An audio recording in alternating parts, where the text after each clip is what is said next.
Support for the roundup comes from Symphony 3. Councils around the country are working hard to keep their communities safe and prepared before, during and after emergencies such as bushfires and floods.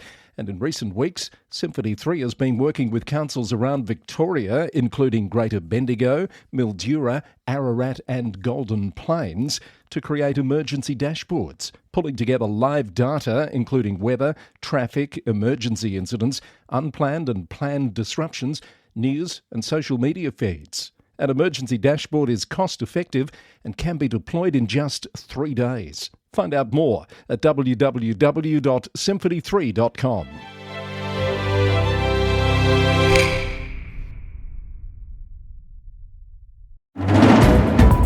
Just ahead, excitement turns to disappointment as Bass Coast loses the MotoGP. A costly mistake for a rural Victorian council. Mornington Peninsula's mayor confirms he wants to run for state parliament.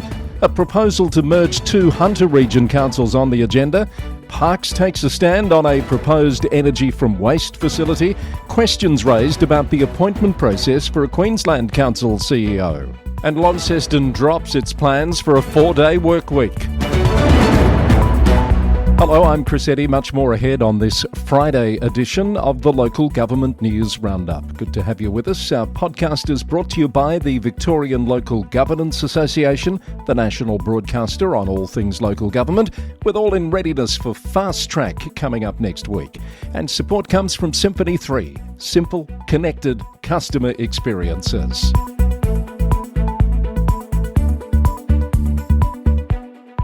Lots of news to catch you up on from the past few days. Let's start our Victorian report with excitement turning to disappointment in Bass Coast Shire this week, with the news that the Australian MotoGP will leave Phillip Island for South Australia after this year's event. Earlier in the week, the state government confirmed its ongoing support for the event at Phillip Island, turning down a request from organisers to move to Albert Park. We reported on the positive response to that decision from the Mayor there, Rochelle Halstead. The excitement, though, was short-lived as the South Australian government confirmed it had successfully enticed the event to Adelaide from next year. Mayor Halstead says the community is in mourning, telling the ABC it was a huge blow to the region and will have a very large economic impact. The state government says it will have more to say soon about securing a new major event for the region. Mansfield Shire Council has apologised after discovering a costly administrative blunder spanning more than a decade. The council revealed this week that it overcharged drivers on parking fines between 2009 and 2019, collecting around $34,000 more than it should have. The council had been issuing fines of up to $102 for certain parking infringements, when state law requires the default penalty to be set at just $41 unless a formal council resolution is passed to increase it. That resolution was never made. Mayor Steve Raby says the council takes full responsibility and will refund affected motorists with around 765 fines impacted. Eligible drivers will be contacted directly as the council works through its refund scheme. Mornington Peninsula Shire Mayor Anthony Marsh has confirmed that he has formally applied for Liberal Party pre-selection ahead of the upcoming by-election in the state seat of Nepean. The seat has been vacated due to the retirement from politics of Sam Groth, the party's former deputy leader. Despite having previously ruled out running for Parliament, Councillor Marsh said in a statement posted to his Facebook page that he had received overwhelming encouragement from local members, community leaders and residents. Not everyone is happy about his decision, though. The Age reported having seen a draft no confidence motion to be raised at the council's meeting on Tuesday night. The rumoured motion did not eventuate, and the council will not meet again until the 17th of March. It's believed the party will decide on its candidate for the seat on the 24th of February. Kindergarten and childcare services will continue to be delivered by West Wimmera Shire Council after a council decision this week. In making that pledge, the council has also resolved to explore partnership options to strengthen the long-term viability of the services. Mayor Tim Mear said the services are performing well and meeting standards, but acknowledged growing pressures, including workforce shortages and increasing compliance demands. The council will now review potential partnerships with not-for-profit providers and neighbouring councils. Victoria's Legislative Council has held public hearings to examine how the state can better align electric vehicle charging with electricity supply and demand. The Ferntree Gully Star Mail reported that a number of local councils presented evidence on infrastructure challenges. Knox, Port Phillip, Yarra and other municipalities highlighted key barriers, including limited licensing powers for chargers on arterial road car parks, high installation costs ranging from $10,000 for slow chargers to over $250,000 for fast chargers, and difficulties serving apartment residents who lack off-street parking. The council strongly advocated for regulatory changes, state coordination and increased support to accelerate the rollout of public EV charging infrastructure. Mitchell Shire Council has resolved to continue its partnership with Goulburn Region Tourism Incorporated through a new MOU running to June 2029. Goulburn Region Tourism represents 3 council areas: Mitchell, Greater Shepparton and Strathbogie. The partnership is eligible for $350,000 in annual Victorian government funding, provided all 3 councils contribute financially. And from the Herald Sun, a new advocacy group is calling out councils for wasteful spending. Local Communities Victoria says ratepayers are footing the bill for what they call passion projects while essential services deteriorate. Stonnington councillor Tom Humphreys, the group's president, claims councils now offer around 100 services each, and about half of council budgets go towards nice-to-have things instead of fixing potholes and maintaining basic infrastructure. The group is also demanding the state government stop passing responsibilities down to councils. Speaking of EV charging, Bayside has upgraded electric vehicle chargers at its corporate centre in Sandringham, including a 24/7 public 50 kilowatt per hour charger and 2 60 kilowatt per hour chargers for community use outside office hours. Maribyrnong Council says it's achieved its highest ever overall performance rating in its 2025 annual Community Satisfaction Survey. It scored 7.1 out of 10, with libraries and waste collection among the top-rated offerings and dissatisfaction dropping to just 4%. And Brimbank Council has adopted a new social justice framework aiming to create a fairer, more inclusive community. The council says community feedback led to key changes to the framework, including making human rights an overarching foundation and adding climate justice as a commitment. You're listening to the Friday 20th of February edition of the Local Government News Roundup. This is our 553rd episode, would you believe? Brought to you by our major sponsor since day one, the Victorian Local Governance Association. Look out for a new episode of VLGA Connect coming your way on YouTube and podcast today. And I'm pleased to report that Fast Track this year is fully subscribed. A packed house due to join next week on Friday the 27th on the topic of incivility, a threat to local democracy. Looking forward to that day very much. Now let's head to our New South Wales report, and Upper Hunter Shire Councillor Troy Stoltz has followed through with his promise to propose a merger with Muswellbrook Shire Council at the next council meeting. In his notice of motion, Councillor Stoltz calls for a consultative process to explore a potential amalgamation with neighbouring Muswellbrook. He's publicly argued that a merger could tackle his council's $24.6 million debt crisis and give Muswellbrook economic diversity beyond its heavy reliance on mining. Muswellbrook Council says it would carefully consider any formal approach. In a report to the council, Upper Hunter Shire General Manager Greg McDonald said it was a decision for the council, but noting there was no budget or staff time allocated to such a process at this time. The notice of motion will be considered at the council's meeting scheduled for next week on the 23rd of February at 5 p.m. Parkes Shire Council has unanimously rejected a proposed energy from waste facility in the Parkes Special Activation Precinct. Mayor Neil Westcott says the decision reflects strong community concerns about the lack of government engagement and credible safety information. The objection means the New South Wales Government must refer the planning assessment to the Independent Planning Commission. Coffs Harbour Council has voted against appealing a Land and Environment Court ruling that allows raspberry farmers to erect large polytunnels without development approval. The decision ends a 14-month dispute with the Nagra family, whose 4-hectare operation was saved by the court's finding that steel polytunnels are exempt from permits because they're essential to the crop. This is according to the Daily Telegraph, which says Councillor Kath Fowler led the charge to drop the case, arguing it wasn't a responsible use of ratepayers' money, with costs estimated at up to $50,000. The General Manager of Goulburn Mulwaree Council, Scott Gallagher, has made a statement to the council after a former employee was charged with 34 fraud offences, totalling more than $1.2 million. Tom Dimmock, who worked at the council from 2009 to 2016, allegedly deposited funds into his accounts during employment at 3 councils.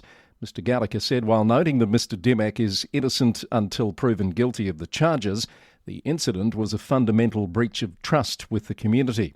The council has commissioned an independent audit of its financial systems and controls. Federation Council has confirmed Adrian Butler will continue as General Manager for another 5 years, seeing him through to 2031 with the council. The reappointment is effective from the 1st of March. Mayor Cheryl Cook says the move reflects the council's confidence in Mr Butler's leadership over the past 8 years, during what she described as a period of significant progress and stability for the region. Orange City Council has voted to develop clearer guidance on where large-scale renewable energy projects should be located. The decision follows recent applications for solar farms that raised community concerns about impacts on farming land and rural landscapes. Council staff will prepare a report balancing the need for renewable energy with protecting the region's agricultural land and rural character. And the New South Wales Government has released a guide to help councils identify unused land for affordable housing projects. The guide shows councils how to transform vacant sites like former depots into homes for low-income families. It includes case studies from councils like Shoalhaven, which converted surplus land into 39 affordable units, and supports the National Housing Accord's goals to increase housing supply across the state. Also happening in New South Wales, Kempsey Shire has unanimously supported a mayoral minute addressing rising antisocial behaviour, calling for increased government resources and coordinated intervention to tackle root causes. Mayor Kenny Ring requested the CEO write to the local state MP seeking additional support. Port Macquarie Hastings is ranked second in New South Wales and fourth nationally for garage sales, with almost 9,500 residents taking part. Over 18,000 second-hand items were sold across 221 sales, keeping 11 tonnes of goods out of landfill. And Bega Valley Shire Council has completed 6 new bridges funded through the state government's Fixing Country Bridges program. The $13 million investment replaces ageing timber structures, and over the past 5 years, the council has upgraded 31 of its 376 bridges across the Shire.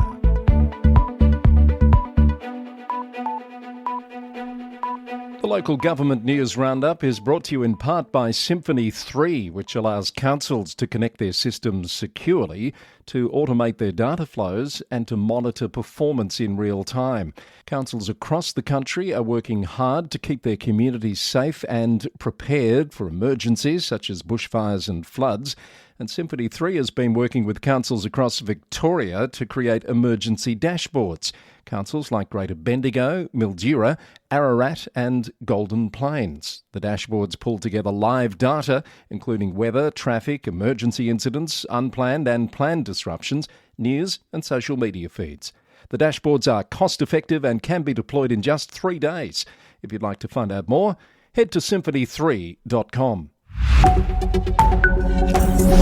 In news out of Queensland, the Brisbane Times has reported this week on leaked documents revealing concerns about the appointment of Louise Roussan as Chief Executive of Redlands City Council. Ms Roussan was voted into the role early last year, but the confidential documents show she wasn't shortlisted by the recruiter hired to fill the position. The recruitment process was already troubled after the first recruiter quit, raising concerns about staff who would report to the CEO sitting on the selection panel. The second recruiter provided a shortlist that didn't include Ms Roussan. but after a closed-door meeting between councillors, she was brought in to present alongside the shortlisted candidates. The article claims Councillor Wendy Boglery raised alarms about potential political influence and procedural breaches. When the vote came, it wasn't unanimous. One councillor tried to abstain over governance concerns, and Mayor Jos Mitchell appeared exasperated but voted in favour. The council maintains that all appropriate processes were followed. The Bureau of Meteorology has delayed scrapping flood monitoring software after councils warned the changes would endanger communities. The phase-out of critical real-time weather data has been pushed back 3 months to October.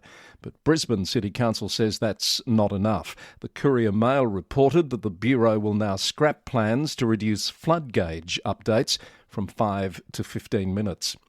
Construction has begun on a major upgrade to First Avenue in Maroochydore, creating a critical connection between the CBD and the waterfront. Queensland construction company GRC Civil will deliver the streetscape transformation, funded by $11.9 million from the Australian government and $15.9 million from Sunshine Coast Council. The project will calm traffic, improve pedestrian crossings, add 70 new trees and 2,000 plants, and the upgrade is expected to be completed next year. And Logan City Councillor Scott Bannon has been reappointed unopposed as Deputy Mayor for a second 2-year term. Councillor Bannon, first elected to the council in 2020, said he was stoked to continue the role alongside Mayor John Raven. Major news out of Tasmania, with the city of Launceston abandoning its controversial proposal for a 4-day work week after intense pressure from business groups and ratepayers. The council had been negotiating what's known as a 180-100 model, where employees would receive 100% of their pay for working 80% of the hours, maintaining 100% productivity. Under the proposal, staff would have worked just over 30 hours per week instead of the standard 38. But following fierce criticism from the Tasmanian Chamber of Commerce and Industry, which called the plan a slap in the face for ratepayers and local business, the council has walked back the proposal. CEO Sam Johnson says that decision came after extensive feedback from the community, and he cited increasing hostility and unacceptable vitriol directed at council staff during the public debate. The revised agreement now includes flexible 38-hour arrangements, including compressed 4-day weeks and 9-day fortnights, along with a 5% wage increase this year. The ASU has condemned what it calls interference from external business groups, saying the original model was designed to address recruitment challenges without increasing rates. The Mayor of Launceston, Matthew Garwood, told ABC Radio that on reflection, the bargaining process should not have played out in public as much as it did, saying while community conversations were important, so was respect for the process. The revised agreement will go to a staff vote in the coming weeks. To read more, check out reports from the Mercury, ABC News and The Examiner, all of those links in the transcript. Still in Tasmania, and Northern Midlands Council has acquired the former Perth Police Station, a historically significant site that Mayor Mary Knowles says will be considered for future uses that align with community needs. The council is not yet revealing details about the purchase price or specific plans for the property, but says the community will be consulted once more information becomes available. South Australia's regional councils are calling for urgent action from state and federal governments to address housing supply barriers in regional areas. While welcoming recent metropolitan housing announcements, councils say regional communities face unique challenges, including limited infrastructure, workforce shortages, higher construction costs and planning constraints. Regional leaders emphasise that housing shortages are hindering workforce attraction and economic growth across areas including the Limestone Coast, the Eyre Peninsula, Northern and York, Southern and Hills, Murraylands and Riverland, and Spencer Gulf cities. And Narracourt Lucendale Council is seeking community feedback on the future of the historic Struan House Road Bridge, which spans Mosquito Creek. The bridge, originally built in 1865, requires approximately $1.1 million in repairs to address structural defects, despite load assessments showing it can support heavy vehicles. The council is considering decommissioning the bridge due to the costs, which would add just 1.4 kilometres to some journeys. And to Western Australia, the city of Perth is under fire after installing high-pitched noise devices to deter homeless people from camping near a cycle path. According to 9 News, the city worked with the Public Transport Authority to place speakers emitting shrill sounds under the Lord Street overpass in East Perth. The devices have since been switched off following swift criticism from homelessness advocates and politicians. WA Premier Roger Cook has distanced himself from the decision, while the City of Perth maintains the devices were meant to address antisocial behaviour and safety concerns, not target homeless people specifically. Some elections and appointment news. The election for Mayor of Port Hedland next month will see several former councillors vying for the position. 8 candidates have nominated, including former mayors Camillo Blanco and Peter Carter. Mr Blanco has reportedly filed an official complaint about comments from Local Government Minister Hannah Beazley about his eligibility to run in the election. 2 candidates have been elected unopposed in the City of Nedland's coastal ward. Eliza Clappin and Stephen Kabelke will take their places on the new council without going to election. The remaining wards and the mayoral election will be contested, with the election date set for March 28. And David Singleton has been elected unopposed to the Shire of Peppermint Grove Council.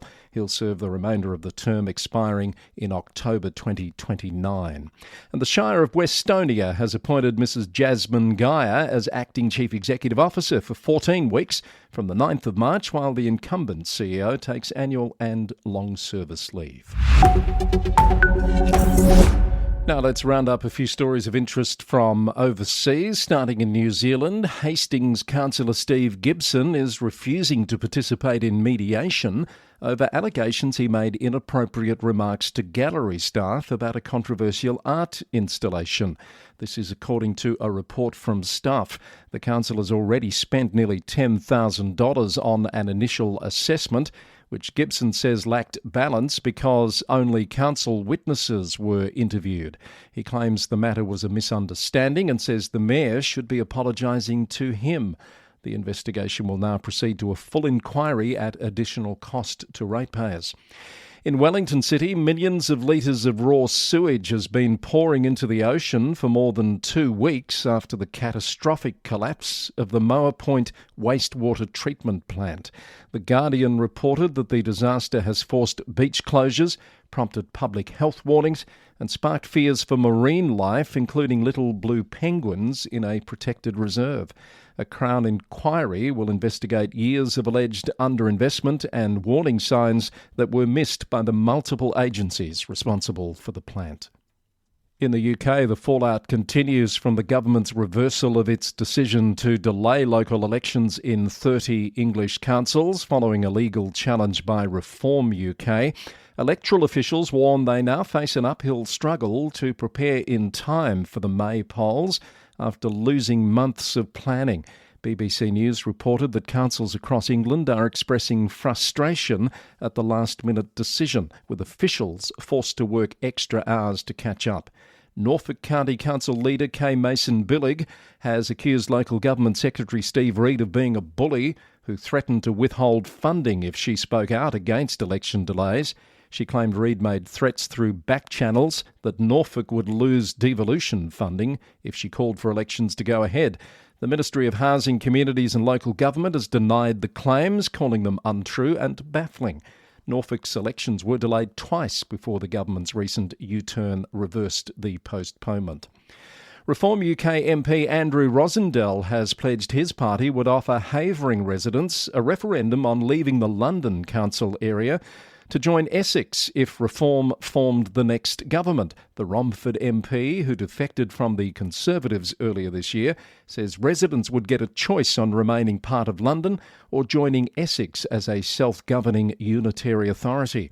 The proposal comes amid ongoing debates about local government reorganisation across England.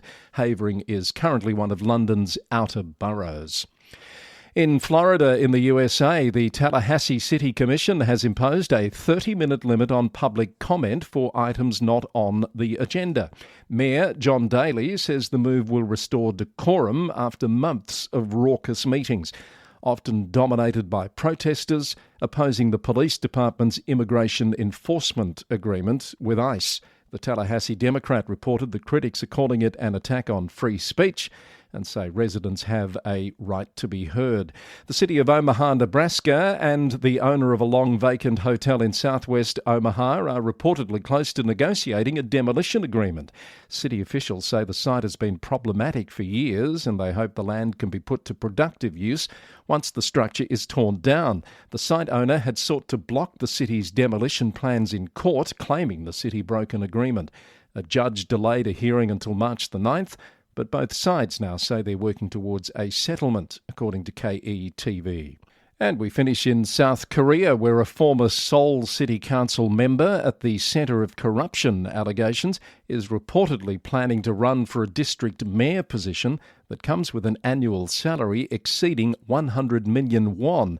District mayors in Seoul control budgets ranging from 500 billion to over 1 trillion won, more than some government ministries. The Chosun Daily reports on the fierce competition for the positions in party primaries and recent cases of mayors abusing their positions for personal gain, with some facing criminal charges. As always, you can find out more on the stories we cover here on the Roundup by checking out the transcript, which includes story links where available, and you'll find that on our website at lgnewsroundup.com.